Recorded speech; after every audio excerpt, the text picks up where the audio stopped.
The Pittsburgh Pirates had few true position battles coming into spring training, but second base seemed to be one of them. You had presumed starter Rodolfo Castro and 13th overall prospect Ji-Hwan Bae duking it out, or so we thought. What was once supposed to be a showing of each player's strengths quickly turned into a game of which player showed the least bad stuff. Softly put, both players had significant struggles during the spring. Both players struggled at the plate. A 604 OPS for Castro and 558 for Bae are never going to cut it long term at the position. While I would have loved to see a good position battle with both players performing at the top of their game, it is also important to not draw too much analysis from spring. So let's take a more in-depth look at these two players. Starting with Castro, you have a player who looks to have lost his starting job in the early parts of the season and instead is in more of a platoon role. Castro actually graded out as a slightly above average hitter last season, large in part to the recession of hitting in the MLB. Over the course of the last two seasons, he has played roughly 100 games with 371 plate appearances. With that time, he has had a 224 average, 288 on base, 419 slugging, giving him a 707 OPS. Over the course of a full 162 game season, that would result in him hitting about 25 homers and 56 RBI.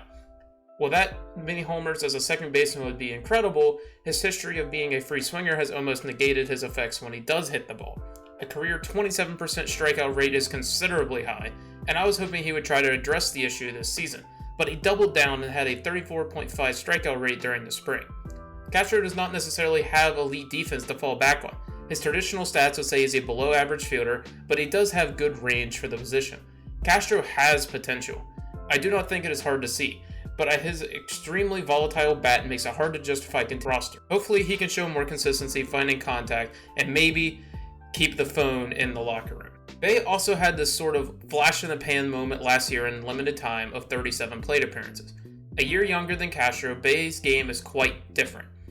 Bae defines his game with versatility and speed. Bae, if given the proper playing time, could legitimately lead the league in stolen bases one season. However, as of recently, that's about where the good ends. Bae's time in the major last season was not representative of who he is as a batter. Bae is seeming to hit that regression that was expected of him. Bae was never able to eclipse an 800 OPS in his time since Single A in 2019, and in theory, that should continue during his time during the majors. I do like how the Pirates are playing him early on in the year though. Splitting time with Castro based on pitcher matchups, then filling center when there's a lefty is a great thing for him. I am a big fan of getting young players time, even against things they struggle with. The Pirates are not set to make any noise this year, so they have time on their side.